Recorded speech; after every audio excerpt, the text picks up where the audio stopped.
ಇದು ಶಿಯಾ ಸುನ್ನಿಗಳ ನಡುವಿನ ಧರ್ಮಯುದ್ಧವ. America Israel ಇರಾನ್ನ ಟಾರ್ಗೆಟ್ ಮಾಡಿ ದಾಳಿ ಮಾಡ್ತಿರೋದರ ಹಿಂದೆ ಸೌದಿ ಅರೇಬಿಯಾದ ರಾಜಕುಮಾರ ಪಾತ್ರ ಇದೆಯಾ?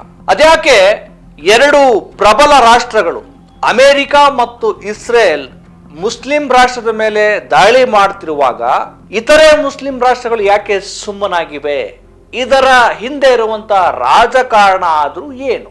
ಹಾಗಿದ್ರೆ ಮುಸ್ಲಿಂ ರಾಷ್ಟ್ರಗಳು ಮುಸ್ಲಿಂ ರಾಷ್ಟ್ರಕ್ಕೆ ಏಕೆ ಸಹಾಯ ಮಾಡ್ತಾ ಇಲ್ಲ? ಈ ಎಲ್ಲ ಮಹತ್ವದ ವಿಚಾರದ ಬಗ್ಗೆ ಒಂದು ಸವಿಸ್ತಾರವಾದಂತಹ ವಿಶ್ಲೇಷಣೆಯನ್ನ ಮಾಡೋಣ. ಸ್ನೇಹಿತರೆ, ನೀವಿನ್ನು ನಮ್ಮ ಚಾನಲ್ಗೆ ಸಬ್ಸ್ಕ್ರೈಬ್ ಅನ್ನ ಮಾಡದೇ ಇದ್ರೆ ದಯಮಾಡಿ ಸಬ್ಸ್ಕ್ರೈಬ್ ಮಾಡಿ, ಲೈಕ್ ಮಾಡಿ, ಶೇರ್ ಮಾಡಿ, ನಿಮ್ಮ ಅಭಿಪ್ರಾಯಗಳನ್ನು ತಿಳಿಸಿ. ಸ್ನೇಹಿತರೆ, ಯುದ್ಧ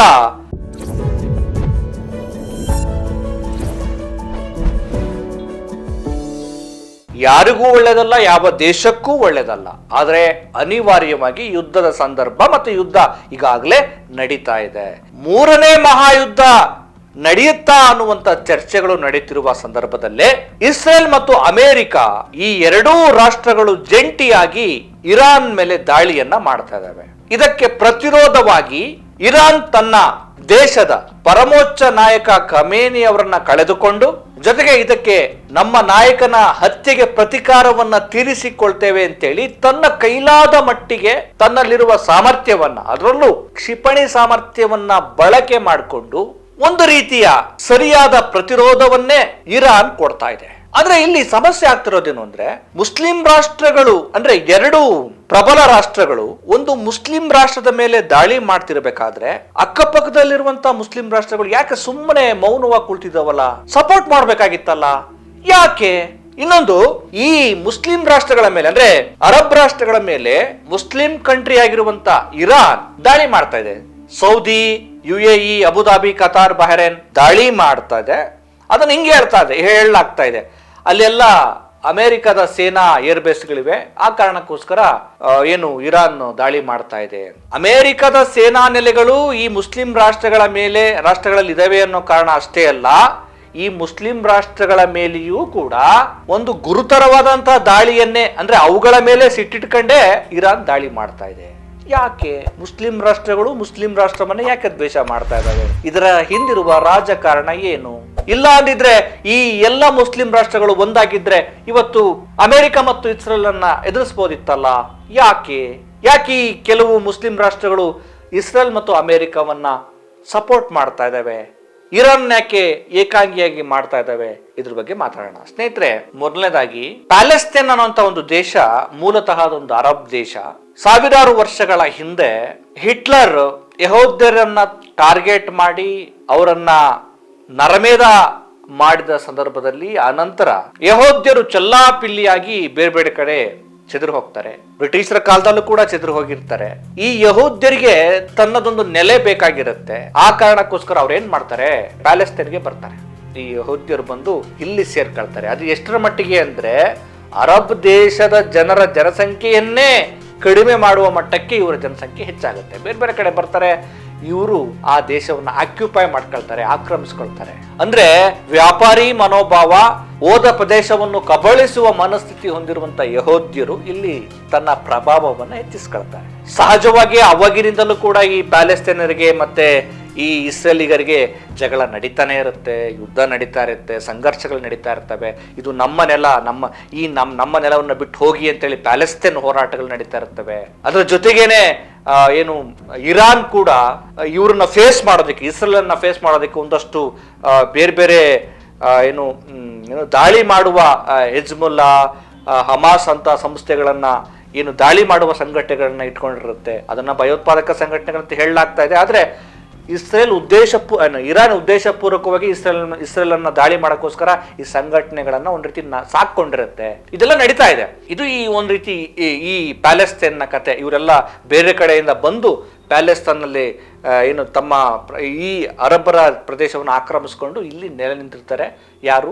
ಯಹೂದ್ಯರು. ಈಗ ಅದು ಇಸ್ರೇಲ್ ಕಂಟ್ರಿ ಆಗಿದೆ. ಸುತ್ತಮುತ್ತ ಇಸ್ಲಾಮಿಕ್ ಕಂಟ್ರಿಗಳಿದ್ರೂ ಕೂಡ ಆ ಎಲ್ಲಾ ಕಂಟ್ರಿಗಳನ್ನ ದಾಳಿಗಳನ್ನ ಇಸ್ರೇಲ್ ನಿರಂತರವಾಗಿ ಫೇಸ್ ಮಾಡ್ತಾನೆ ಇದೆ.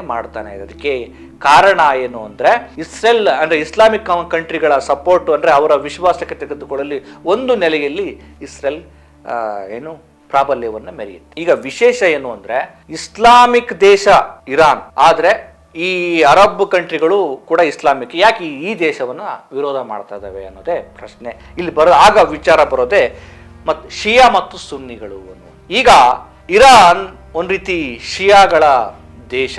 ಖಮೇನಿಯವರು ಕೂಡ ಶಿಯಾ ಪಂಥದವರು.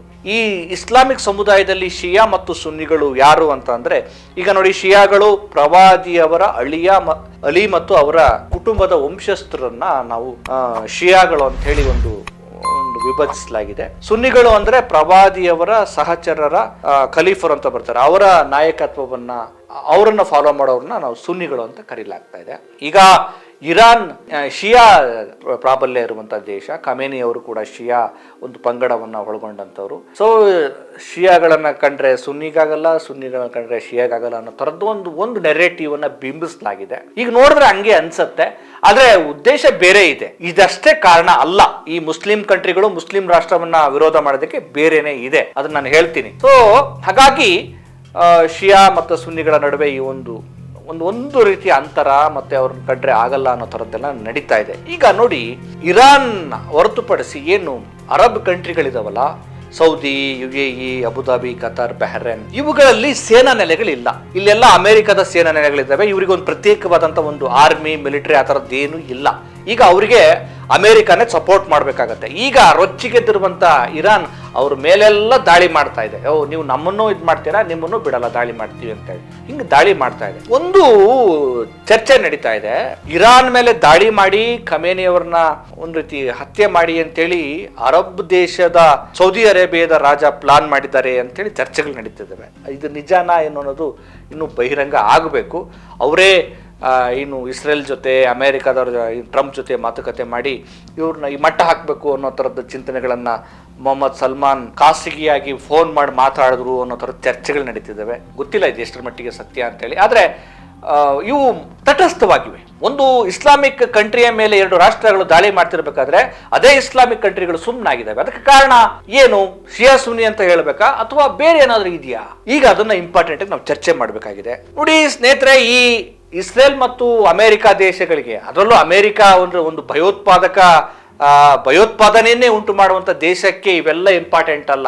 ಈ ರಾಜಕಾರಣವನ್ನು ಅವ್ರು ಉಪಯೋಗಿಸ್ಕೊಳ್ತಾರೆ. ಅವ್ರಿಗೆ ಬೇಕಾಗಿರೋದು ದೇಶ ಬೇಕು, ಅಲ್ಲಿನ ಸಂಪನ್ಮೂಲ ಬೇಕು, ಅವ್ರು ಹೇಳ್ದಂಗೆ ಕೇಳಬೇಕು. ವೆನಿಜುವೆಲಾ ರಾಷ್ಟ್ರದ ಮೇಲೆ ಮಾಡಿದ ಅದನ್ನೇ. ಇಲ್ಲೂ ಕೂಡ ಅದೇ ಕಥೆನೇ. ಅವ್ರು ಹೇಳ್ದಂಗೆ ಕೇಳಬೇಕು. ಅಲ್ಲಿನ ವಸಾಹತುಶಾಹಿ ಅವ್ರಿಗೆ ಬೇಕು, ಅಲ್ಲಿನ ಸಂಪತ್ತು ಅವ್ರಿಗೆ ಬೇಕು. ಅವ್ರು ಯಾರು ಹೇಳ್ತಾರೋ ಅವ್ರನ್ನ ಆಯ್ಕೆ ಮಾಡಬೇಕು. ಅವರು ಅಮೆರಿಕ ಹೇಳ್ದಂಗೆ ಕೇಳ್ಕೊಂಡ್ರೆ ಸಾಕು. ಅವರಿಗೆ ಅಲ್ಲಿಗೆ ಸೂಪರ್ ಪವರ್. ನಾನು ಹೇಳಿದ್ದೆ ನಡೀತು. ಅಮೆರಿಕ ಇಡೀ ವಿಶ್ವವನ್ನ ಕಂಟ್ರೋಲ್ಗೆ ತೆಗೆದುಕೊಳ್ಳುವಲ್ಲಿ ಮತ್ತೆ ನಂಬರ್ 1 ಸ್ಥಾನದಲ್ಲಿದೆ ಅನ್ನೋ ಪಟ್ಟ ಅಷ್ಟೇ ಅವ್ರಿಗೆ ಬೇಕಾಗಿರೋದು. ಅದನ್ನ ಅವ್ರು ಮಾಡ್ತಾರೆ. ಆದ್ರೆ ಇಲ್ಲಿ ನಾವು ಅರ್ಥ ಮಾಡ್ಕೊಳ್ಬೇಕು ಸ್ನೇಹಿತರೆ, ಇರಾನ್ ಆಗ್ಲಿ ಅಥವಾ ಇತರೆ ಏನು ಅರಬ್ ಎಮಿರೇಟ್ಸ್ ಇದಾವಲ್ಲ, ಈ ಅರಬ್ ಕಂಟ್ರಿಗಳಿಗಾಗ್ಲಿ ಸ್ವಲ್ಪ ಈ ಇರಾನ್ಗೆ ಒಂಚೂರು ಇಸ್ಲಾಮಿಕ್ ತತ್ವಗಳು, ಶಿಯಾ ತತ್ವಗಳ ಮೇಲೆ ಸ್ವಲ್ಪ ನಂಬಿಕೆ ಇದೆ. ಆಮೇಲೆ ಇದು ನೂರಾರು ಸಾವಿರಾರು ವರ್ಷಗಳ ನಾಗರಿಕತೆಯನ್ನು ಹೊಂದಿರುವ ರಾಷ್ಟ್ರ ಇರಾನ್ ಆಗಿದೆ. ಅಲ್ಲಿ ಹೆಣ್ಣು ಮಕ್ಕಳಿಗೆ ಒಂದು ಸ್ವಾತಂತ್ರ್ಯ ಕೊಡ್ತಾ ಇಲ್ಲ. ಅಲ್ಲಿನ ಆಡಳಿತ ವ್ಯವಸ್ಥೆ ತುಂಬಾ ಉಸಿರುಗಟ್ಟಿಸುವಿಕೆ ಇದೆ. ಖಮೇನಿ ಅವ್ರು ಹೇಳಿದ್ದೇ ಕಟ್ಟರ್ ಇಸ್ಲಾಮಿಕ್ ತತ್ವಗಳು ನಡಿಬೇಕು ಅನ್ನುವಂತ ವಿರೋಧಾಭಾಸಗಳ ನಡುವೆ ಆ ದೇಶಕ್ಕೊಂದು ನಾಗರಿಕತೆ ಇದೆ, ಒಂದು ನೂರಾರು ವರ್ಷಗಳ ಒಂದು ಅಸ್ತಿತ್ವ ಇದೆ. ಹಾಗಾಗಿಯೇ ಅಮೆರಿಕ ಮತ್ತು ಇಸ್ರೇಲ್ ಇವೆರಡೂ ದೇಶಗಳು ಸೇರ್ಕೊಂಡ್ರು ಕೂಡ ಅದನ್ನ ಸ್ವಲ್ಪ ಅಲ್ಲಾಡಿಸೋದಕ್ಕೆ ಆಗ್ತಾ ಇಲ್ಲ. ಆ ಮಟ್ಟಕ್ಕೆ ಏನೇ ಪ್ರತಿರೋಧಗಳಿದ್ರು ಕೂಡ, ಒಳಗಡೆ ಒಳಜಗಳಗಳಿದ್ರು ಕೂಡ ಆ ದೇಶ ಒಗ್ಗೂಡ್ತಾ ಇದೆ ಅನ್ನುವಂಥದ್ದನ್ನು ನಾವು ನೋಡ್ಬೇಕಾಗತ್ತೆ. ಆದ್ರೆ ಇಲ್ಲಿ ಮುಖ್ಯವಾಗಿ ನೋಡಿ, ಯಾವುದೇ ಧರ್ಮಗಳಾಗ್ಲಿ ಆ ಧರ್ಮಗಳಲ್ಲಿ ಈಗ ನೋಡಿ, ನಾವು ಅರಬ್ ದೇಶಗಳನ್ನ ತೆಗೆದುಕೊಂಡಾಗ ಅಲ್ಲಿ ಸಂಪೂರ್ಣವಾಗಿ ಇಸ್ಲಾಮಿಕ್ ತತ್ವವನ್ನ ಪಾಲನೆ ಮಾಡ್ತಾ ಇದ್ದಾರೆ ಅಂತ ನೋಡಿದಾಗ ಖಂಡಿತವಾಗೂ ಅಷ್ಟರ ಮಟ್ಟಿಗೆ ಇಲ್ಲ. ಈ ಅರಬ್ ದೇಶಗಳಿಗೆ ಮುಖ್ಯವಾಗಿ ತನ್ನ ಇನ್ನೊಂದು ಇಸ್ಲಾಮಿಕ್ ಸಹೋದರ ಅಥವಾ ಆ ದೇಶ ಚೆನ್ನಾಗಿರ್ಬೇಕು ಅನ್ನೋದಕ್ಕಿಂತ ತನ್ನ ದೇಶದ ವ್ಯಾಪಾರ ವಹಿವಾಟು ಜಾಸ್ತಿ ಆಗ್ಬೇಕು ಅನ್ನೋದಷ್ಟೇ ಇಂಪಾರ್ಟೆಂಟ್. ಇಲ್ಲಿ ಈ ಸೌದಿ ರಾಜಕುಮಾರರಿಗೆ ಇವರಿಗೆ ಇತರೆ ನಮ್ಮ ಮುಸ್ಲಿಂ ರಾಷ್ಟ್ರ ಸೇಫ್ ಆಗಿರ್ಬೇಕು ಅನ್ನೋದಕ್ಕಿಂತ ಅವರಿಗೆ ದುಡ್ಡು, ಈ ಮಧ್ಯಪ್ರಾಚ್ಯದಲ್ಲಿರುವಂತ ತೈಲ ಸಂಪತ್ತನ್ನ ದೊಡ್ಡ ಮಟ್ಟಕ್ಕೆ ವ್ಯಾಪಾರ ಮಾಡಬೇಕು, ದುಡ್ಡಿನ ಕಂತೆ ಬರಬೇಕು, ದೊಡ್ಡ ಸಾಮ್ರಾಜ್ಯವನ್ನ ಸೃಷ್ಟಿ ಮಾಡ್ಕೋಬೇಕು. ಈಗ ಸೌದಿ ದೇಶಗಳು ಅದನ್ನೇ ಮಾಡ್ತಿದ್ದಾವೆ. ಅವರಿಗೆ ಅಲ್ಲಿ ಇಸ್ಲಾಂ ತತ್ವಗಳು ಅಷ್ಟು ಇಂಪಾರ್ಟೆಂಟಾ ಅಂದ್ರೆ ಅಲ್ಲಿ ಕ್ವಶನ್ ಮಾರ್ಕ್ ಬರುತ್ತೆ. ಅಲ್ಲಿ ವ್ಯಾಪಾರ ವಹಿವಾಟು ಬಿಸ್ನೆಸ್ಸು ಅದೇ ಇಂಪಾರ್ಟೆಂಟ್ ಆಗಿದೆ. ಆ ಕಾರಣಕ್ಕೋಸ್ಕರನೇ ಈ ಇಸ್ಲಾಂ ಸಾಮ್ರಾಜ್ಯದ ಅಧಿಪತ್ಯವನ್ನು ನಾವು ಉಳಿಸ್ಕೊಳ್ಬೇಕು. ಮತ್ತೆ ಈ ಶಿಯಾ ಸುನ್ನಿ ಅನ್ನೋ ವಿಚಾರ ಸ್ವಲ್ಪ ಇರೋದ್ರಿಂದ ಅದೊಂಚೂರು ಕಾರಣ ಆಗಿದೆ. ಇಲ್ಲಿ ಇಂಪಾರ್ಟೆಂಟೇ ದುಡ್ಡಿನ ಸಾಮ್ರಾಜ್ಯ, ಅಧಿಕಾರದ ಸಾಮ್ರಾಜ್ಯ ಮತ್ತು ಧರ್ಮದ ಸಾಮ್ರಾಜ್ಯ. ಆ ಕಾರಣಕ್ಕೋಸ್ಕರನೇ ಈ ಸೌದಿ ರಾಷ್ಟ್ರಗಳು ಈ ಇರಾನ್ ಮೇಲೆ ಈ ರೀತಿಯ ಒಂದು ಮಸಲತ್ತನ್ನೇ ಹೋಗ್ಬಿಟ್ರೆ ನಮಗೊಂದು ಆ ಸಾಮ್ರಾಜ್ಯದ ಅಧಿಪತ್ಯತೆ ಅಥವಾ ನಮ್ಮ ಪ್ರಾಬಲ್ಯ ಹೆಚ್ಚಾಗುತ್ತೆ ಅನ್ನೋದು ಕೂಡ ಇಂಪಾರ್ಟೆಂಟು. ಆಮೇಲೆ ಇರಾಕ್ಗೂ ಕೂಡ ಅಷ್ಟೇನೆ.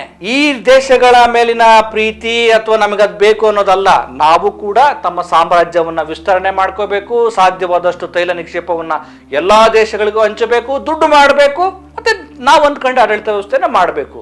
ಜೊತೆಗೆ ಇನ್ನೊಂದು ಇರಾನ್ನ ಒಂದು ವಿಶೇಷತೆ ಏನಂದ್ರೆ ಅವರು ಅಧೀನ ಆಗಲಿಲ್ಲ, ಶರಣಾಗತ ಆಗಲಿಲ್ಲ. ನೀವು ಹೇಳ್ದಂಗೆ ನಾವು ಕೇಳ್ತೀವಿ ಅಂತೇಳಿ ಅವರು ಮಂಡಿ ಉರ್ಲಿಲ್ಲ. ಇದೊಂದು ವಿಶೇಷತೆ. ಆದರೆ ಈ ಸೌದಿ ದೇಶಗಳಿಗೇನು ಅಂದರೆ, ನೀವು ಇಸ್ಲಾಂ ಆದರೂ ಆಗಿರಿ, ನೀವು ಹಿಂದೂ ಆದರೂ ಆಗಿರಿ, ನೀವು ಏನಾದರೂ ಆಗಿರಿ, ನಮಗೆ ನಮ್ಮ ಬಿಸ್ನೆಸ್ ನಡಿಬೇಕು. ನಮಗೆ ನಮ್ಮ ಇಸ್ಲಾಂ ತತ್ವಗಳಿಗಿಂತ ಅವರ ವ್ಯಾಪಾರ ಸಾಮ್ರಾಜ್ಯವನ್ನು ವಿಸ್ತರಣೆ ಮಾಡ್ಕೊಳ್ಳೋದೇ ಅವ್ರಿಗೆ ಇಂಪಾರ್ಟೆಂಟ್ ಆಗಿದೆ. ಮತ್ತು ಅದಕ್ಕೋಸ್ಕರನೇ ಅವರು ಯೋಚನೆ ಮಾಡೋದು ಮತ್ತು ಈ ದೇಶಗಳ ಜೊತೆ ಡೀಲ್ ಮಾಡ್ಕೊಳ್ಳೋದು. ಸೊ ಇದು ಈ ದೇಶಗಳಿಂದ ನಮಗೆ ಅರ್ಥ ಆಗ್ತಿರೋದು ಅನ್ನುವಂಥದ್ದು. ಆದರೆ ಇಸ್ಲಾಮಿಕ್ ದೇಶಗಳು ಮತ್ತು ಇರಾನು ಮತ್ತು ಈ ಅಮೇರಿಕ ಮತ್ತು ಇಸ್ರೇಲ್ ಈ ದೇಶಗಳ ಈ ಬಡಿದಾಟದಿಂದಾಗಿ ಸುಮಾರು ಒಂದು 70-80 ವರ್ಷಗಳಿಂದ ತುಂಬ ಬಳಲ್ತಾ ಇರೋರು ಈ ಅರಬ್ ಮುಸ್ಲಿಮರು. ಈ ಸಂಘರ್ಷಕ್ಕೆ ಒಳಗಾಗ್ತಿರೋದು ಈ ಅಲ್ಲಿನ ಬಡ ಮುಸ್ಲಿಂ ಜನರು ಅನ್ನೋದನ್ನ ನಾವು ಅರ್ಥ ಮಾಡ್ಕೊಳ್ಬೇಕಾಗಿದೆ. ಅಂದ್ರೆ ತುಂಬಾ ಇಲ್ಲಿ ನಾವು ಅಂದ್ಕೊಳ್ತೀವಿ ಇಲ್ಲಿ ಧರ್ಮ ಇಂಪಾರ್ಟೆಂಟ್, ಧರ್ಮ ಸ್ವಲ್ಪ ಇಂಪಾರ್ಟೆಂಟ್. ಆದ್ರೆ ಅಲ್ಟಿಮೇಟ್ ಆಗಿ ಏನು ಅಂದ್ರೆ ದುಡ್ಡು, ಸಾಮ್ರಾಜ್ಯ. ಈ ಅಮೆರಿಕ ಹೇಗೆ ನನಗೆ ದುಡ್ಡೂ ಬೇಕು, ನನಗೆ ಸಾಮ್ರಾಜ್ಯನೂ ಬೇಕು, ನನ್ನ ಕಂಟ್ರೋಲಲ್ಲಿ ಎಲ್ಲರೂ ಇರಬೇಕು ಅಂತ ಹೇಗೆ ಬಯಸ್ತಿದ್ದಾವೋ, ಹಂಗೆ ಸೌದಿ ರಾಷ್ಟ್ರಗಳು ಕೂಡ ನಮಗೆ ಈ ಧರ್ಮ ಅವೆಲ್ಲ ಇಂಪಾರ್ಟೆಂಟ್ ಅಲ್ಲ, ಮುಸ್ಲಿಂ ತತ್ವಗಳು ಇಂಪಾರ್ಟೆಂಟ್ ಅಲ್ಲ, ನಮ್ಮ ಸಾಮ್ರಾಜ್ಯ, ನಮ್ಮ ವ್ಯಾಪಾರ ಚೆನ್ನಾಗಾಗಬೇಕು, ಅದಕ್ಕೆ ನಾವು ಯಾರಿಗೆ ಬೇಕಾದ್ರೂ ಸಪೋರ್ಟ್ ಮಾಡ್ತೀವಿ. ಇಲ್ಲಾಂದ್ರೆ ಇವರೆಲ್ಲ ಅಷ್ಟು ಸುಲಭವಾಗಿ ಬಾಲ ಬಿಚ್ಚಕ್ಕೆ ಆಗ್ತಾ ಇರಲಿಲ್ಲ. ಇರಾನ್ಗೂ ಕೂಡ ನಮ್ದೊಂದು ತತ್ವ ಇದೆಯಪ್ಪ, ನೀವು ಸಪೋರ್ಟ್ ಮಾಡಲಿ ಬಿಡ್ಲಿ, ನಾವಂತೂ ಅಟ್ಯಾಕ್ ಮಾಡ್ತೀವಿ ಅಂತ ಮಾಡ್ತಾ ಇದ್ದಾರೆ. ಸೌದಿ ರಾಷ್ಟ್ರಗಳಲ್ಲಿ ಇದಿದೆ. ಆಮೇಲೆ ಸೌದಿ ರಾಷ್ಟ್ರಗಳಲ್ಲಿ ಮಕ್ಕಾ ಮದೀನಾ ಒಂದು ಪ್ರವಾಸೋದ್ಯಮ ಕ್ಷೇತ್ರ, ಅಲ್ಲೂ ಕೂಡ ಒಟ್ಟು ದುಡ್ಡು ಮಾಡಬೇಕು. ಈ ಸಂದರ್ಭವನ್ನ ಅಮೆರಿಕ, ಇಸ್ರೇಲ್ ಎನ್ಕ್ಯಾಶ್ ಮಾಡಿಕೊಂಡು ಇರಾನ್ನ ಟಾರ್ಗೆಟ್ ಮಾಡ್ತಾ ಇದ್ದಾರೆ. ಇದಕ್ಕೆ ಮತ್ತೆ ಇರಾನ್ಗೆ ಬೇರೆ ಬೇರೆ ದೇಶಗಳು ಸಪೋರ್ಟ್ ಮಾಡ್ಬೋದು ಅಥವಾ ಮಾಡದೇನೆ ಇರ್ಬೋದು. ಇದು ಯುದ್ಧ ಇನ್ನಷ್ಟು ಮುಂದುವರಿಬಹುದು. ಆದರೆ ಈ ಒಳ ಸಂಘರ್ಷ, ಮುಸ್ಲಿಂ ರಾಷ್ಟ್ರಗಳು ಮತ್ತು ಮುಸ್ಲಿಂ ರಾಷ್ಟ್ರಗಳ ನಡುವಿನ ಈ ಸಂಘರ್ಷ ಇದೆಯಲ್ಲ, ಅಲ್ಲಿ ಅಲ್ಟಿಮೇಟ್ ಆಗಿ ತನ್ನ ಅಸ್ತಿತ್ವ, ತನ್ನ ಸಾಮ್ರಾಜ್ಯ ವಿಸ್ತರಣೆ, ಅಧಿಕಾರ, ಹಣದ ಥೈಲಿ ಅಷ್ಟೇ ಇಂಪಾರ್ಟೆಂಟ್ ಆಗುತ್ತೆ ಅನ್ನುವಂಥದ್ದು. ಒಂದು ರೀತಿ ಸಾಮಾನ್ಯವಾಗಿ ಈ ರೌಡಿಸಮ್ ಅಲ್ಲಿ ಒಬ್ಬ ರೌಡಿ ನೋಡಿದ್ರೆ ನಾನು ಇಲ್ಲಿ ಆ ರೌಡಿ ಸ್ಥಾನಕ್ಕೆ ನಾನು ಕೂರ್ತೀನಿ, ಆ ಸಾಮ್ರಾಜ್ಯ ನಂದಾಗುತ್ತೆ ಅಂತ ಯೋಚನೆ ಮಾಡ್ತಾರಲ್ಲ, ಹಾಗೆ ಮತ್ತಷ್ಟು ವಿಶೇಷ ಚಿಂತನೆಯೊಂದಿಗೆ ನಿಮ್ಮನ್ನು ಭೇಟಿ ಮಾಡ್ತೇನೆ. ನಮಸ್ಕಾರ.